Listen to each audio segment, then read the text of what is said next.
Agora, então, nós vamos passar para a apresentação 3,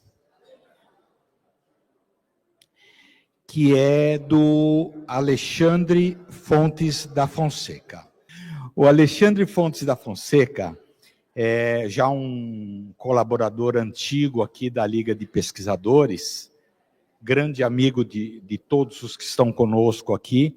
É livre-docente pela Universidade Estadual de Campinas, a Unicamp, pós-doutor pela Universidade de São Paulo e pela Universidade do Texas, em Dallas, nos Estados Unidos.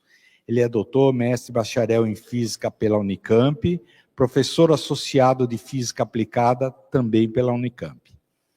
Atualmente é responsável pela assessoria de Ciência e Pesquisa Espírita da USE, e nós vamos chamá-lo aqui à mesa, por gentileza.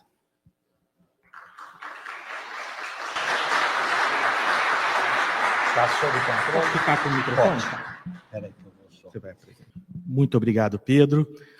A gente gostaria de agradecer a organização do 20º Encontro da LIPRE pela oportunidade da gente compartilhar um estudo sobre um tema envolvendo conceitos de um autor que é muito conhecido no meio espírita.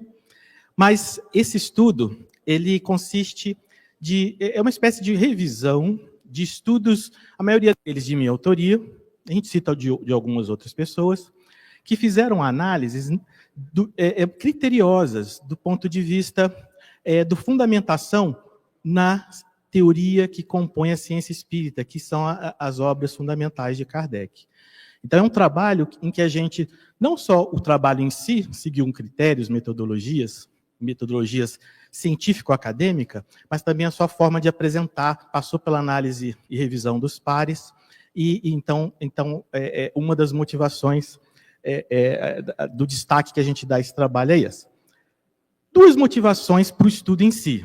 Uma delas é o próprio título já apresenta.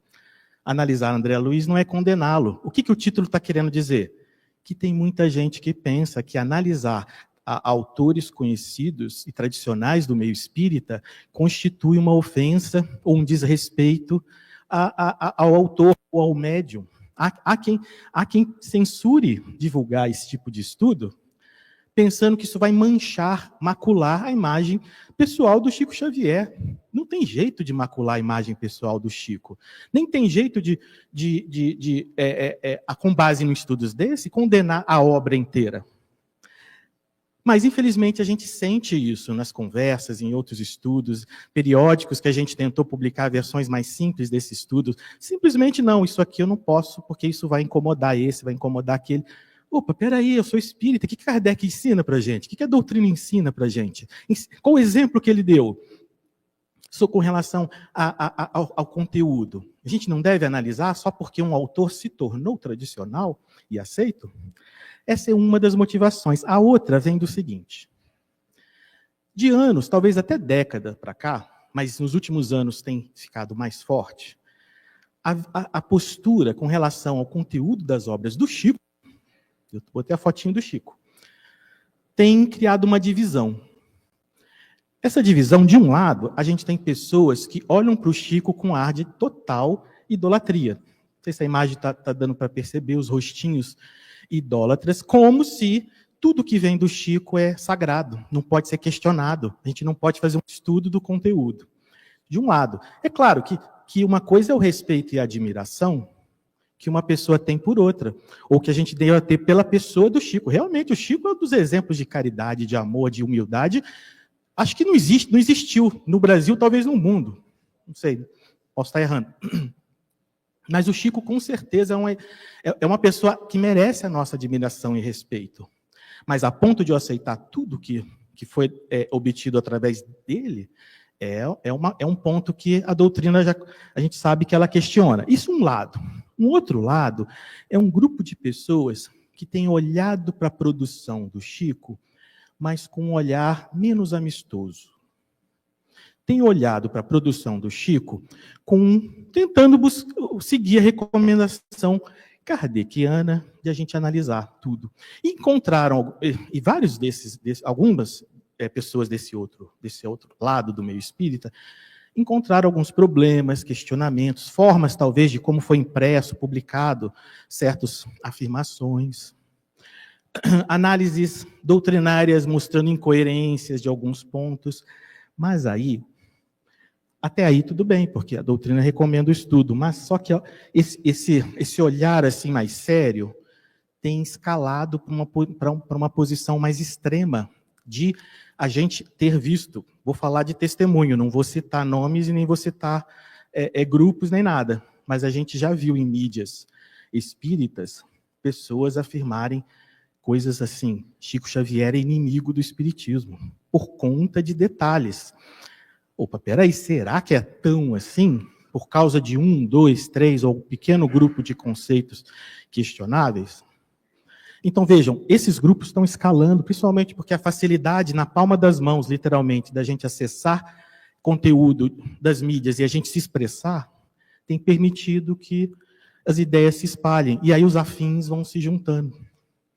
E aí a questão é, os extremos, não a admiração que a gente tem, eu tenho pelo Chico, pelo trabalho, pelas obras, pela parte moral, que é excelente da obra do Chico, mas o excesso dessas posições estão de acordo com o Espiritismo, por exemplo? Primeiro detalhe que eu vou dedicar a gastar tempo, o Marco aí vai me dar um tempinho, né, do antigo, o rapaz que não veio, bom, sem querer eu agradeço ele, porque ganhei um pouquinho do tempo dele, mas eu vou gastar alguns slides mostrando para vocês alguns comentários presentes no Livro dos Médiuns, de que nenhum dos dois extremos é coerente, é uma atitude coerente com a doutrina. Nenhum dos dois. Vamos lá. Todo mundo conhece essa frase do Erasto, conseguem ler? Ó, melhor repelir 10 verdades do que admitir uma única falsidade, uma só teoria errônea. Essa é a recomendação que a doutrina propõe para a gente, e que é bem afim com a ciência, a pesquisa, porque a gente não toma injeção na testa assim, de qualquer, assim do nada. A gente não consome produtos que a gente não tem um mínimo de segurança de que ele vai trazer o benefício esperado. A gente quer segurança, né, nas coisas que a gente pratica, consome, realiza na vida.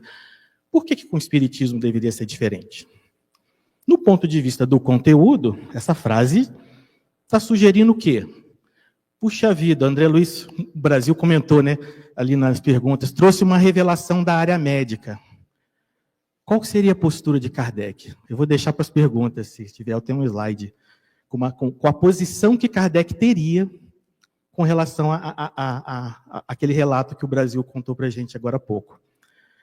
Bom, essa frase é conhecida, mas tem uma frase desse mesmo item 230, que eu vou dividir ela em duas partes. Ó. Erasto diz assim, nesse item que ele fala de repelir 10 verdades. Devem riscar-se, então, sem piedade, toda palavra, toda frase equívoca. Meio firme essa parte da frase, não é?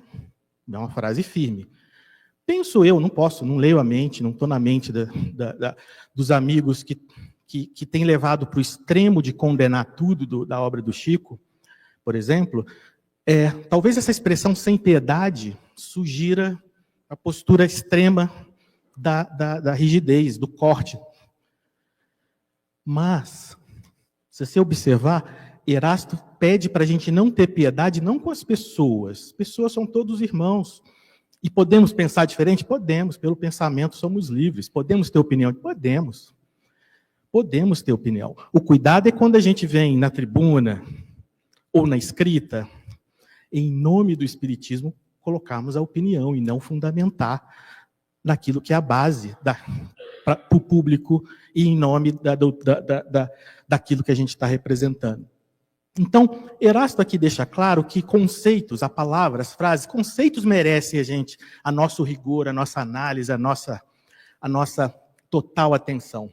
Pessoas não, pessoas merecem respeito, mesmo que pensam diferente. Inclusive, esse estudo não é uma imposição, é uma proposta de reflexão. Mas vamos ver o resto da frase. Olha o resto da frase do Erasto, daquela mesma frase. E só conservar do ditado que a lógica possa aceitar o que a doutrina já ensinou. Será que algum daqueles extremos observa o que o Erasto sugere nessa parte final da frase?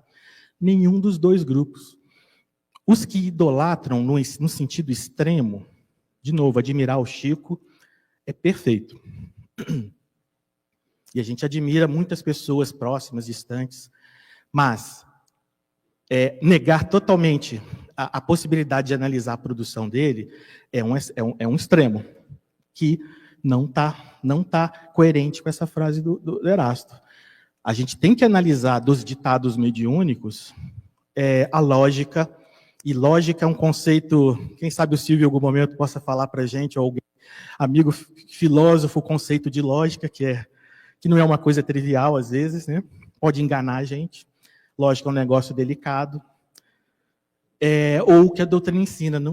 Um extremo não aplica isso, mas o outro extremo também não. O outro grupo que condena, né, de modo extremo tudo do Chico, também não está levando em conta que a gente pode conservar do ditado o que está de acordo com a doutrina e os conhecimentos humanos.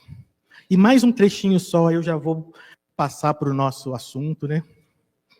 Que eu fiz questão de mostrar, que esse aqui ele é bem firme contra o extremo da animosidade contra a produção do Chico. Olha o que o Erasto diz, né? Que se um médium se tornar objeto de suspeição pelo seu proceder, pelos seus costumes, orgulho e falta de amor, aí sim, repelir suas comunicações. Aí a postura de extremo está até recomendada. Mas fala sério, gente. Quem tem a coragem de dizer que o Chico era orgulhoso, tinha um proceder ruim, faltava com amor e caridade? E, em sã consciência, quem disser isso, hashtag tá por fora. Sei lá, algo assim. Por quê? Porque não vive nesse universo, está num universo paralelo, né? Deve ser um Chico Xavier maluco, de um universo possivelmente paralelo. Eu não defendo essa tese do universo paralelo, não. Bom, muito bem. Será que tem uma forma de conciliar, de unir, de desafastar, pelo menos, esses dois grupos que um não aceita o outro? Será que tem? Tem. Qual que é a forma? Kardec. Aliás, fala-se muito em unificação e união, mas o que determina a união de um grupo? Aquilo que ele tem em comum. E o que nós temos em comum? Nós que usamos para nós mesmos o adjetivo espírita. O espiritismo. Nós temos em comum o espiritismo. Então, o traço de união dos espíritas é o conteúdo das obras fundamentais de Kardec. E Kardec recomenda que a gente analise tudo. Tudo. Até ele mesmo. Kardec jamais aceitou que se aceitasse por causa da fisionomia linda dele, por causa da simpatia linda do próprio Kardec, jamais ele aceitaria. Ele pede que a gente desenvolva uma fé. Vou falar a frase que está no item 7, capítulo 19, do Evangelho segundo o Espiritismo, que essa fé precisa de uma base, que é a inteligência perfeita, não sou carioca, perfeita daquilo que se deve crer. Está lá, confiram lá, e eu já perguntei para amigos que leem no francês está assim. Vou fechar parênteses, porque senão o Marco vai brigar comigo do tempo aqui. Bom, esse estudo, a gente dividiu ele em duas partes. Por que em duas partes? Porque analisar André Luiz não é só encontrar problemas e defeitos da obra de André Luiz. Primeiro, a gente verificar a concordância, a coerência dos conceitos presentes em algumas obras do André Luiz com a doutrina espírita. Então, primeiro, eu vou mostrar o quê? Exemplos de trabalhos científicos, passaram pela análise dos pares, que mostram conceitos bons ou coerentes com a doutrina contidos em algumas obras de André Luiz. Vamos lá, vou citar alguns, vou passar meio rápido, porque os detalhes estão no texto, e como esse texto faz referência a artigos que desenvolvem mais completamente, as referências também estão lá. Primeiro, analogias contidas na obra Mecanismos da Mediunidade. Tirando querer aprender físicas com base na obra, que isso, pessoas competentes da área de física já mostraram que, mesmo a boa vontade, mesmo André Luiz fazendo ressalva no seu prefácio, não devemos tentar isso, que eu já vi site espírita estudando física pelos textos do André Luiz. Não recomendo. Não recomendo. A gente não ensina física. Eu sou professor de física. A gente não ensina física com aquela maneira de dizer.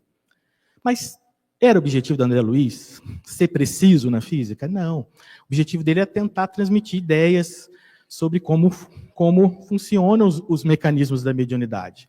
E nisso, por exemplo, eu vou citar 2 exemplos. As analogias que ele faz entre emissão e energia de raios gamas e sentimentos mais profundos são boas. Mas o movimento espírita sabe o que é raio gama? Como é que acontece? O núcleo excitado, sabe o que é isso? O núcleo excitado de um átomo emitir o raio gama? Tem a ver com a bomba atômica. Nossa, eles falando algo que tem a ver com a bomba atômica? Mas a gente tem que interpretar. Para interpretar tem que saber. O povo sabe? Em geral não sabe. A gente não aprende isso nas escolas, né, Ricardo? A gente não aprende isso no colegial. Aprende isso em cursos profissionais. Mas a analogia que o André Luiz faz é boa. Outra analogia boa. A forma como ele correlaciona as condições para um circuito elétrico com a questão da transmissão do pensamento ali durante o mecanismo da mediunidade também são boas. Também são boas. E, inclusive, eu vou colocar rápido, né, porque por causa do tempo, nesses artigos que passaram pela análise por pares, de minha autoria, esse em 2016, esse em 2017, a gente dá a explicação, a gente tenta, né, porque nem sempre a gente é perfeito na didática, mas mostrar essa analogia e como que ela faz sentido quando você compara com a doutrina. Bom, no ENLIP, que o Marco, esse é o que o Marco coordenou, que foi pela internet, né, que foi logo após a pandemia, a gente apresentou um estudo, agora mais do nosso interesse. E quando a gente compara com a própria doutrina? Imagina que nunca existiu André Luiz, nem mecanismo da mediunidade. Como que a gente descreveria os mecanismos da mediunidade? Ou não dá para descrever os mecanismos da mediunidade? Só com base em Kardec. Pois é, quando a gente compara, e aí está o artigo publicado nessa coletânea, está lá, acho que está lá à disposição, quem tiver curiosidade, a gente observa o quê? Que ele contempla quase todos. Tem um conceito que não está bem, assim, pelo menos enfatizado, que é o papel do perispírito na mediunidade. Curiosos, vejam lá, não vou entrar nos detalhes. Vou fazer um parênteses.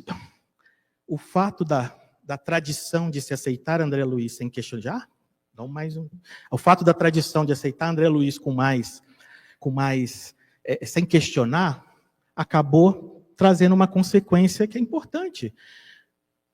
Fica aí, pergunta, você que está em casa, quem está aqui, a gente saberia descrever os mecanismos da mediunidade sem fazer referência a André Luiz, só com base nos conceitos kardecianos? Quais ingredientes quais princípios e ingredientes da doutrina são necessários e como que a gente encadeia eles para explicar o que acontece numa reunião mediúnica?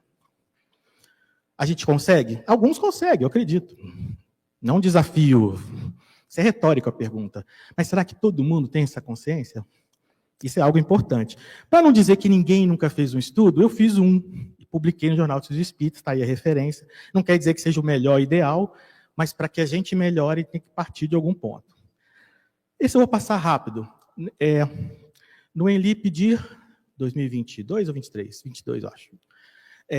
Eu, junto com um amigo, meu xará, Lê de Paula, né, um amigão lá de São José do Rio Preto, a gente fez um estudo do capítulo 12 dos domínios da mediunidade. Um estudo assim, bem pegando as afirmações do André Luiz, interpretando o texto e comparando com a interpretação de texto do Kardec. Aí a gente identificou 5 pontos que são coerentes. Vou citar eles aqui, de novo, os detalhes estão lá. Todos esses pontos a gente encontrou coerência com o que Kardec, com o que os espíritos ensinaram. A gente publicou, né, está ali na coletânea do ENLIP de 2022. Agora um tema mais polêmico. Esse não é polêmico, esse tema? Alguns, talvez, de vocês já tenham visto. É um dos temas mais polêmicos, ao mesmo tempo pouquíssimo abordado pelas lideranças. Por quê? Porque é um tema polêmico que divide opiniões, não é verdade? E por que divide opiniões? Um dos pontos questionados é esse aqui, ó. É que, segundo a base, os objetos fluídicos, embora tenham aparência real, assim como as coisas são reais aqui para a gente, né? Tem uma realidade, assim, um estado para nós assim muito bem definido no estado material. Para os espíritos, objetos fluídicos geram esse mesmo tipo de sensação, mas pela razão de serem criados pelo pensamento, a existência dos objetos fluídicos são tão efêmeros quanto o pensamento. E agora, como é que eu vou ter um prédio, um ministério, né? Segundo as descrições de Nosso Lar, o espírito vai lá, vai subir degrau, né? Vai andar, vai pro primeiro andar, segundo andar. Como é que aquilo fica lá, estável, se a qualquer momento ele deixa de existir? Puf! Que nem nos desenhos, né? Puf, some, fica tudo branco, só fica no espaço. Então, essa é uma questão, é um questionamento legítimo, fundamentado em Kardec. Aí fizemos uma elucubração, isso não é um artigo que comprova de fato nada, é um artigo que é um ensaio teórico, é uma proposta de conciliar, sem deixar de considerar a validade da ação do pensamento, mas que considera a possibilidade de, sim, construções de elevado porte poderem se manter, existir e ter uma estabilidade no mundo espiritual. A ideia desse trabalho, só vou comentar en passant, é baseado em conceitos da psicologia de pensamento inconsciente. Kardec menciona muito brevemente, porque não tinha esse conhecimento bem desenvolvido na época, e esse artigo levou uns 6 meses para ser publicado, porque a versão inicial submetida, entre a versão inicial e a final, os pareceristas fizeram valiosíssimas sugestões. O artigo foi outro no final, por conta de questionamentos que eles apresentaram. Mas tem isso, mas tem aquilo, mas espera isso, aí acho que não é bem aceito numa área, numa outra área é aceito. Aí a gente foi atrás, pesquisou artigos científicos para dar suporte à hipótese. Isso comprova a existência? Não sei. Ajuda, é uma solução racional que parece conciliar com a ideia das construções espirituais. E um detalhe importante, isso não comprova o conceito de cidade, que é um dos pontos que eu disse que a gente conversa muito com o Marco, porque um conjunto de construções define o que é uma cidade. Por exemplo, vocês não eram encarnados ainda, eu era garoto, sobre a notícia de Chernobyl, da usina nuclear que vazou, e a região em torno teve que ser evacuada, né? E até hoje não se pode ninguém lá, literalmente é uma cidade, fantasma. Por quê? É um conjunto de construções, mas é uma cidade? Não, porque não tem nada lá, não tem gente, não se produz, não se vive, não se come, não se bebe. Então, cuidado, que isso aqui não dá, esse estudo não comprova o conceito de cidade, que é um ponto que o movimento espírita deve debater, desenvolver, e de preferência de maneira assim mais científica. Esse estudo aqui não é meu, é de um grupo de amigos, né, brasileiros, espíritas, que compararam as primeiras edições ali da obra do André Luiz e mostraram que algumas afirmações que ele fez sobre a glândula pineal e seus efeitos no corpo, efeitos materiais, foram confirmados em até 10 anos depois foram confirmados. Talvez um exemplo, né, daquilo que o Brasil comentou. Afirmações que foi por conta e risco a publicação delas, que podia ter acontecido o contrário, mas essas foram ok. Então, isso é um resultado bom para o espiritismo em geral? Sim. Embora Kardec, depois nas perguntas talvez eu comente um senão do Kardec. Um detalhe, esse estudo não fala nada sobre qualquer papel de glândula pineal na mediunidade ou na mente. Esse estudo é puramente material, viu? Esse estudo não está dando fundamento para nada em especial sobre mediunidade. Segunda parte do estudo, essa é a que talvez incomoda amigos daquele primeiro grupo.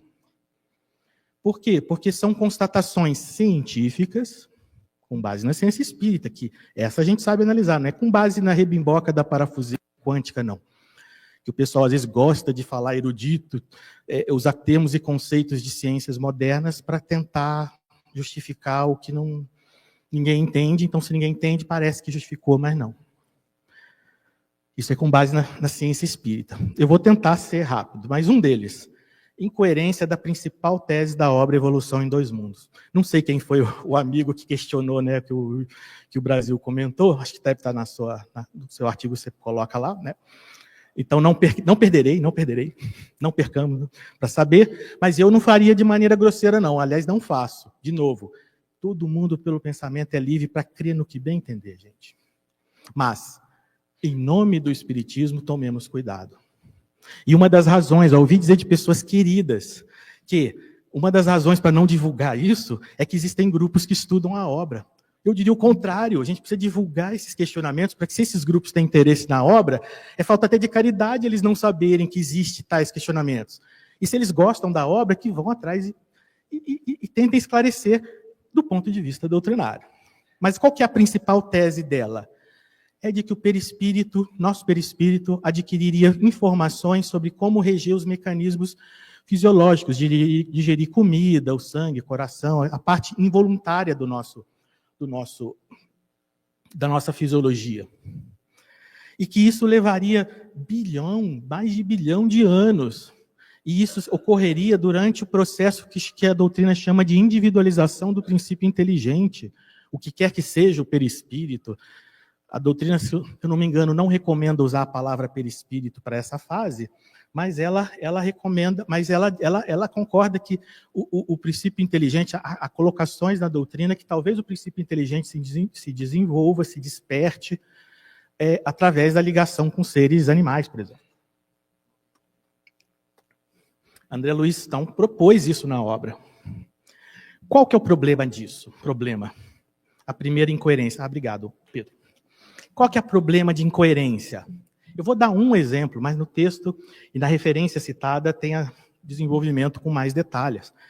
Qual é o problema?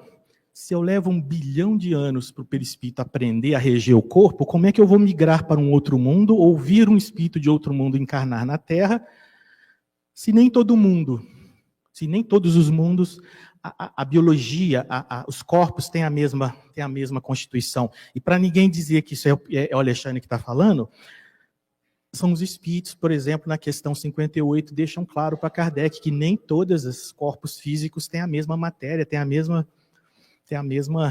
natureza, a biofísica é a mesma.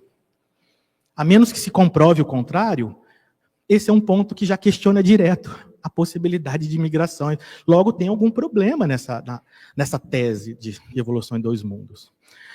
Os detalhes estão publicados nessa coletânea e, com autorização do CCDPE, estão reproduzidos nesse artigo, a parte 1, o que está publicado na coletânea, e a gente publicou uma parte 2, com mais detalhes de problemas da obra. Na minha opinião, e com todo respeito à federação, ao André, ao Chico e ao André, né? Olhei para cima dos dois, né? Com todo respeito ao trabalho deles, na minha opinião, essa obra não deveria ter sido publicada. Ela esbarra em muitos probleminhas, que podem estar relacionados com o que o Brasil comentou, né? Fala sério, publicar 10, quase 11 livros por ano, a chance de erro aumenta proporcionalmente com o número de textos, né? Outro tema polêmico, porque, vou correr. 2 obras do André Luiz definem conceitos de centros de força. E um estudo nosso, a gente mostra que eles não batem, eles não são coerentes com o que o Kardec, com o que a doutrina apresenta. Por exemplo, trechos, vou destacar rápido, olha, em que André Luiz afirma que um dos centros, o coronário, rege a atividade dos órgãos, é sede da mente, assimila estímulos do plano superior, orienta até a vida consciencial da alma, uma estruturinha localizada numa do perispírito é responsável por isso? O que Kardec, o que os espíritos, o que a equipe do Espírito de Verdade disse para a gente? Está lá, o Espírito de Verdade e vários outros assinaram embaixo, lá em Prolegômenos. O que eles dizem? Alguém questionou isso? Não.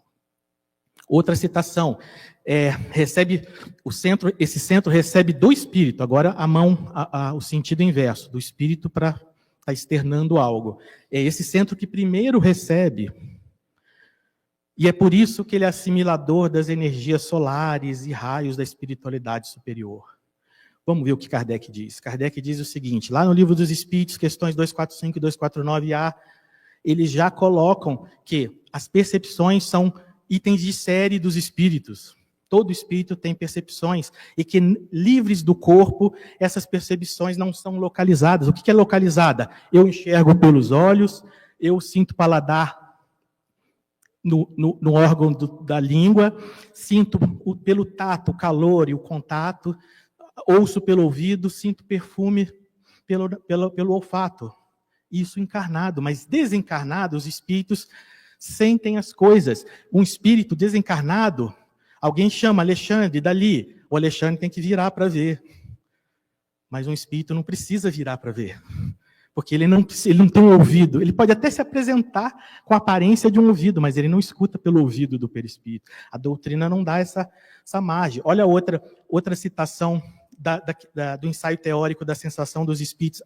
Kardec fala, além de dizer que essas faculdades são do ser, ele diz que até para os espíritos menos evoluídos, os mais densos, as vibrações chegam por todo o ser, não através de uma estrutura em particular. Obrigado, Pedro. E mais, lá na Gênese, quando ele fala que a qualidade dos fluidos decorre da ação do pensamento no perispírito, ele diz que essa impressão é direta e permanente.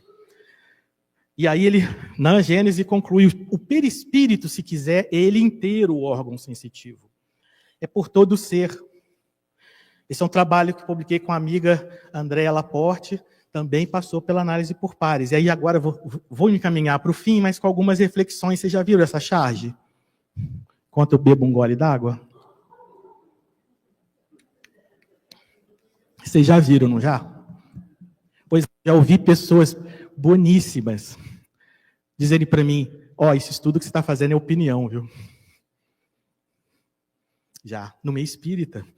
Então a preocupação é o quanto nós, no meio espírita, estamos cedendo ao menor esforço, não estamos nem sequer indo lá conferir com a base kardeciana, porque, claro, não é para aceitar o Alexandre só porque o Alexandre está falando. É para ir lá, conferir. Se o Alexandre estiver errado, no INLIP do ano que vem, submeta um trabalho que vai passar pela análise por pares, e você vai vir aqui dizer, não, o Alexandre estava errado. Tudo bem, é assim, a ciência cresce nesse debate, mas esse debate cujo fórum não é pessoal, mas o fórum é fundamentado em métodos e critérios, e no nosso caso da ciência espírita, está na doutrina. Qual a importância disso? Primeiro, gente, não é caridade falar o certo, é caridade pôr a verdade debaixo do alqueire lá? Está no Evangelho. Conhecereis a verdade e ela vos libertará. Por que a gente tem tantos dedos assim, tantos dedos, nós espíritas? Que exemplo a gente está dando? Mas às vezes, alguns companheiros podem estar pensando, puxa, mas eu aprendi assim, que era centro de força, e tal. Vou pôr a frase aqui, nos cursos de mediunidade, de passe, eu tenho que dar o passe, eu tenho que parar a mão aqui, tenho que parar a mão ali. O que a doutrina ensina, gente? A gente preocupa demais com detalhes, às vezes, que não tem fundamento na doutrina. A gente nunca questionou isso. Claro, a gente tem o aspecto fraterno, para que eu vou questionar o meu amigo dirigente, mais antigo no movimento? O lado fraterno é bom, isso é bom. A gente ter respeito às pessoas e admiração pelos mais velhos. Mas isso significa que a gente deve aceitar tudo? Como é que a gente faz com as gerações futuras? Se hoje eu sinto, puxa, eu fico ali mordido, porque ele está falando um negócio que eu ensino no meu curso, que eu falo nas minhas palestras. Mas veja, essa sensação de desconforto, quando a gente mostra em Kardec a concordância ou discordância, é a sensação de desconforto das gerações futuras. Estou vendo um casal mais jovem ali. Aliás, cadê a mocidade? Cadê as mocidades? Raul Teixeira dizia, mocidade pode ser lúdica, mas doutrina espírita, não pode deixar de estudar a doutrina espírita. Então, gente, pensemos, tenhamos caridade com as gerações futuras, não geremos nela esse sufoco. Mas eu acho que eu consigo comprovar que centros de força é coerente. Então faça, escreva, prove e submeta para o INLIP ou para o Jornal dos Espíritas, que vai aplicar um método de análise por pares. E você vai ter uma valorização maior do texto. Não é à toa que Emmanuel disse, está lá em Estude Viva, caridade da própria divulgação. E eu vou dar uma referência, só vou falar e vocês vão lá ler, do Chico Xavier, inclusive. Chico Xavier, capítulo 1 de Cartas e Crônicas. Leiam esse texto, essa historinha linda, e vejam se ensinar espiritismo de fato não deveria estar sendo mais cuidadoso no nosso meio espírita. Leiam Cartas e Crônicas, a primeira historinha. Aqui um slide que eu comentei com alguns amigos que eu ia falar, que parece talvez o mais duro da minha parte com relação ao André Luiz. Sem querer, porque não foi a intenção dele, ele deixa claro nos prefácios que ele faz do livro, mas sem querer, a forma com que ele construía conceitos inovativos, diferentes do da doutrina, acabaram servindo de mau exemplo para outras más práticas e más doutrinas no meio espírita, que assediaram, levaram pessoas. Mesmo que essas outras doutrinas em paralelo tenham pessoas boas, mas a fundamentação delas não é boa. Vou dar um exemplo, com todo respeito sempre às pessoas, aos adeptos, mas, por exemplo, a teoria da apometria, do Dr. José Lacerda, as obras fundamentais dele, ele constrói num estilo similar. Qual que é o estilo do André Luiz? Coloca frases bastante afetuosas, cita Kardec e depois conclui, e depois apresenta o conceito novo e cria uma lógica, mas bem fraterno. Não é essa maneira de construir conhecimento. Conhecimento, lembra lá aquela frase rosa do Erasto, sem piedade para o conhecimento. Para as pessoas, toda piedade, todo respeito. Para o conhecimento, inclusive isso aqui, vamos lá checar. Nada de concordar só porque eu sou bonitinho e não sou não. Mas por causa disso. Não, vamos lá checar. Vamos lá. Não acomodem. Por quê? Porque pode ser falta de caridade. Nossa, caridade não é só o pão e o agasalho. Bom, só destacar essa frase do Bezerra, que é um argumento de autoridade espírita. Bezerra diz que aprofundar o pensamento na obra de Kardec vai levar a gente a viver Jesus em plenitude. Porque Jesus é muito citado nessa postura contra análises. Olha o que Bezerra diz. Bezerra não diz aprofunde o pensamento na obra do Bezerra, ou na obra do Chico, ou na obra do Divaldo, ou na obra desse ou daquele. Ele vai na base. Conclusões. Agora Marco fica feliz. Todo mundo feliz. Primeiro, não é um ataque a André Luiz, a gente não está condenando ninguém, André, #tamo junto, cara. A gente não está contra, a gente está a favor do quê? Do que é comum que nos une a todos? Doutrina espírita. A prática, a vivência disso. Tem muita coisa boa? Tem. Tenhamos consciência, não vamos só repetir nas tribunas ou na escrita, só porque a maioria bate palminha quando a gente fala e cita, ou eruditamente repete as afirmações das obras. Mas, infelizmente, André Luiz apresentou conceitos incoerentes e até Nova Ordem, eles são comprovados cientificamente, ciência espírita. Não estão comprovados pela área médica ou física, não. Pelo caráter, pela parte da doutrina que tem aspectos científicos. Não é opinião. Então, você está acompanhando a gente, às vezes vai ouvir alguém dizer, lá é a opinião do Alexandre, ali é um grupo de elitista, é pessoa que não tem coração, não tem amor no coração. Esse pessoal que está falando essas coisas. Onde já se viu questionar os mentores espirituais que orientaram o Chico Xavier? Puxa vida, gente, Kardec e a equipe de Espírito e Verdade recomenda fazer isso. Então, cuidado, gente. Valorizar Kardec, analisar quem quer que seja, não é condenar, gente. Obrigado. Essa charge do Queijon, da Mafalda, é para entendedores entendam, no meio espírita.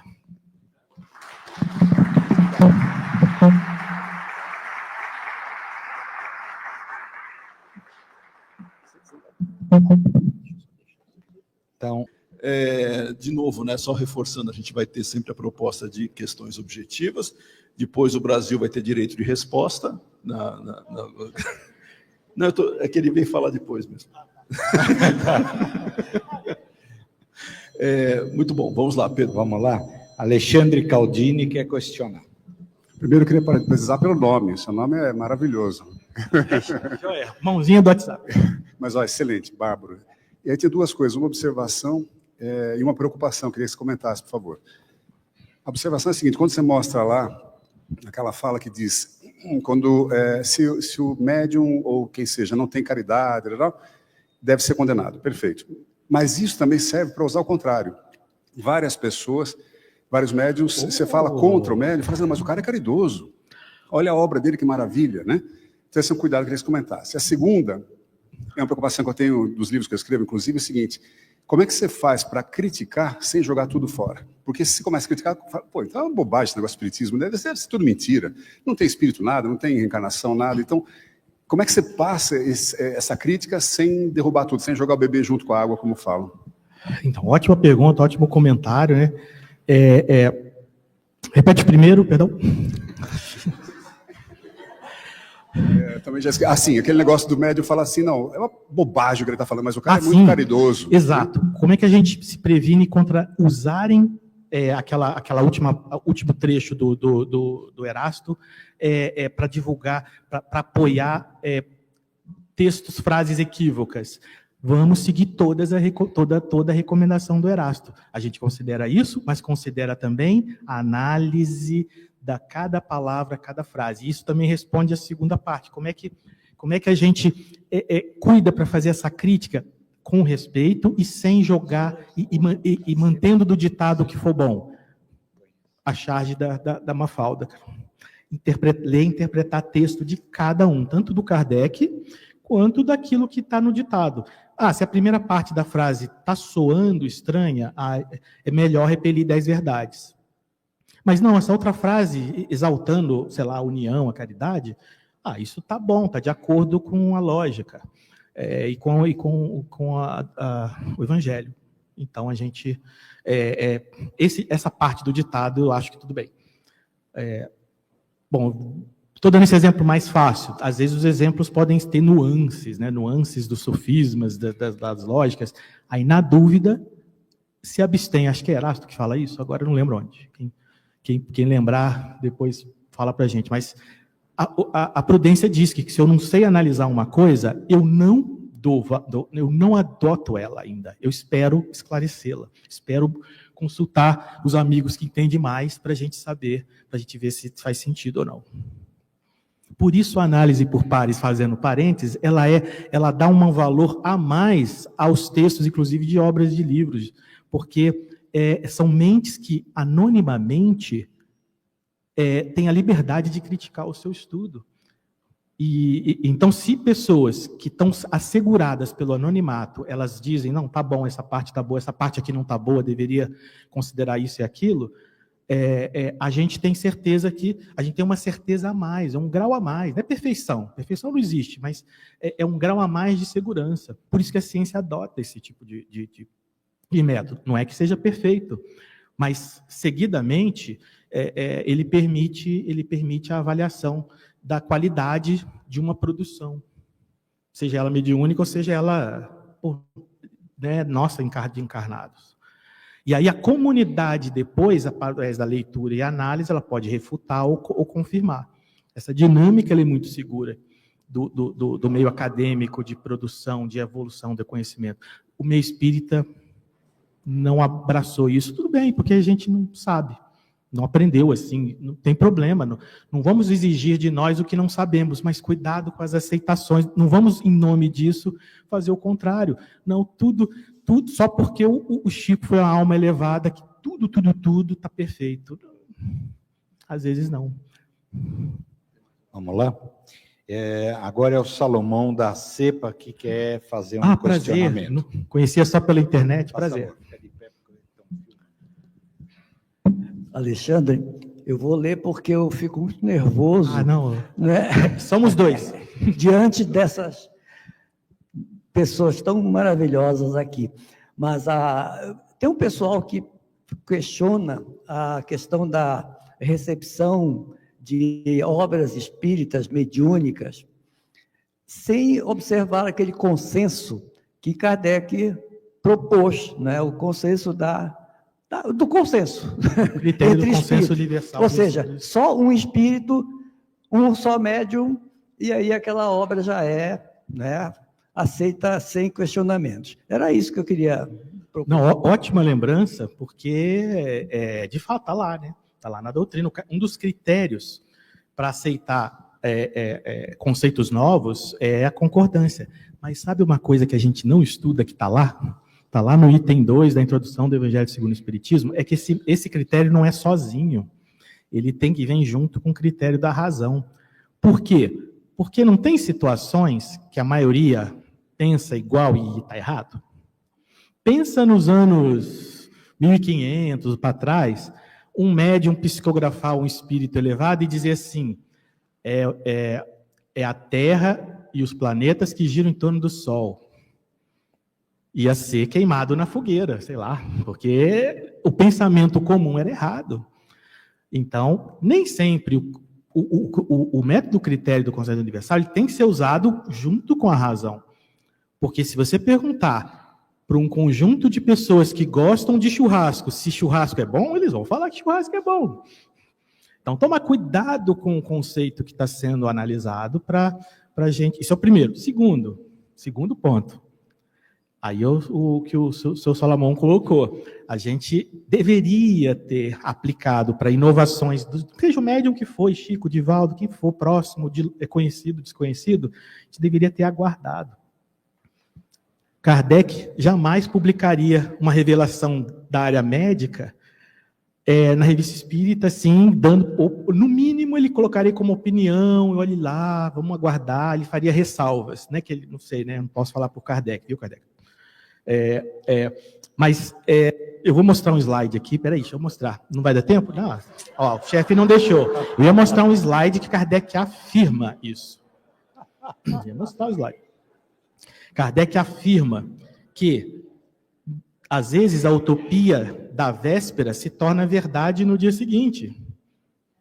Às vezes. A rebimboca da parafuseta quântica o pessoal descobre no dia seguinte, mas ele recomenda, esperemos o dia seguinte confirmar a utopia da véspera e não atravanquemos a doutrina com conceitos que poderiam ser considerados quiméricos, pueris, ruins por homens positivos. Kardec tinha, sim, uma preocupação com a imagem para a sociedade. Por que essa preocupação? Porque o Kardec era vaidoso, queria que o espiritismo bombasse nos canais das mídias sociais? Não, porque por causa do que o Emmanuel disse no Estude Viva, capítulo 40, uma das maiores caridades que a gente faz é divulgar a doutrina. Quem salva não é Chico Xavier, nem Divaldo, nem eu, nem Kardec. Quem ajuda as pessoas a crescer é a doutrina. Porque ela vem consolar aqueles que estão passando por dificuldades do sentimento, do coração, mas vem também explicar o que Jesus não pôde explicar, não tinha condições de mostrar sobre a vida espiritual. Vem mostrar com um ar mais fundamentado no fenômeno, cuidadoso na maneira como Kardec conseguiu demonstrar. Isso é caridade, gente. Pensa só uma coisa, às vezes a gente vê muito, o pessoal ficar cheio de dedos com as palestras ao público, não pode falar muito da doutrina, tudo bem, a gente não vai ensinar a doutrina numa hora, tudo bem, mas não sejamos tão contra a doutrina assim, porque uma parcela da humanidade que precisa de ajuda é aquela que não está sofrendo ainda, é aquela que está feliz, que tem condições financeiras, é aquela que está com saúde, mas no seu meio social, no seu meio de trabalho, ela até sente um impulso para crer em algo além da matéria, mas ela sofre ali a influência materialista. Como é que a gente ajuda uma pessoa dessa? Não é só repetindo as máximas de Jesus. Não é só repetindo, é trazendo para ela qual é a base que fundamenta essas máximas de Jesus. E isso a doutrina faz. Então, cuidemos disso, gente. Muito bem. O Lira, direto de Pernambuco. Sairé, Valeu. Metrópole. Grande Lira. Uma coisa bastante interessante, né? Nós somos humanos, os espíritos humanos também o são. Então, no campo da humanidade, o erro faz parte. Faz parte. Não há perfeição. Então, não seria encontrar um equívoco, um erro, uma falha, algo que nos chamasse a atenção, que fosse um cavalo de Troia.